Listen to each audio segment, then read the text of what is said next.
Hi friends, welcome back to our channel. Today recipe కరివేపాకు పొంగల్. ఈ పొంగల్ తిన్న వాళ్ళు మళ్ళీ మళ్ళీ కావాలంటారు. ఇది diet food and healthy food. చిన్నపిల్లలు కూడా బాగా తింటారండి. ఇది కరివేపాకు పక్కన పెడతారు కదా, అట్లాంటి వాళ్ళకైతే సూపర్ ఫుడ్ అండి ఇది.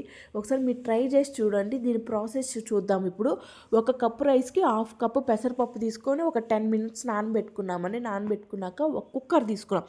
కుక్కర్లో ఈ పప్పుని వేసేసాక నెక్స్ట్ ఒక 3 కప్స్ వాటర్ పోసి 3 to 4 విజిల్లో ఉంచుదాం. నెక్స్ట్ ప్రెజర్ పోయాక దాన్ని కొంచెం మ్యాష్ చేసుకున్నాం. అది పక్కన పెట్టాక ఒక కడాయి తీసుకొని ఆ కడాయిలో 1 టీ స్పూన్ గీ వేసుకొని, గీలో కొంచెం జీలకర్ర, కొంచెం మిరియాలు 1 టీ స్పూన్ వేసుకొని, ఒక గుప్పెడు కరివేపాకు వేసుకొని కొంచెం ఫ్రై చేసుకొని మిక్సీ పట్టేసుకున్నామండి దాన్ని.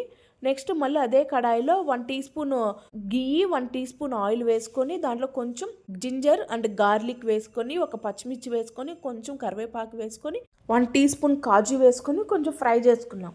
ఫ్రై చేసుకున్నాక ఆ పౌడర్ ఉంది కదా, మనం మిక్సీ పట్టుకున్న పౌడర్ని కూడా వేసుకొని కొంచెం ఫ్రై చేసుకున్నాక కొంచెం ఆయిల్ పైకి వచ్చాక నెక్స్ట్ మనం పొంగల్ చేసుకున్నాం కదండి, ఆ పొంగల్ ఒకసారి వేసేసుకొని బాగా కలుపుకున్నాం. నెక్స్ట్ 1 టీ స్పూన్ సాల్ట్, మీకు టేస్ట్కి తగ్గట్టు సాల్ట్ వేసుకోండి మర్చిపోకుండాను.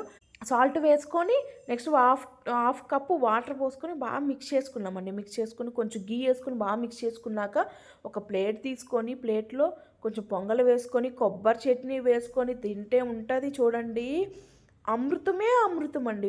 వేడిగా తింటుంటే ఇంకా తినాలి అనిపిస్తూ ఉంటుంది. ఈ రెసిపీ ఇంగ్రీడియంట్స్ నేను డిస్క్రిప్షన్లో ఇస్తాను. ఇలాంటి వీడియోస్ కోసం మన ఛానల్ సబ్స్క్రైబ్ చేయండి. నెక్స్ట్ ఏ రెసిపీ కావాలో కామెంట్ చేయండి.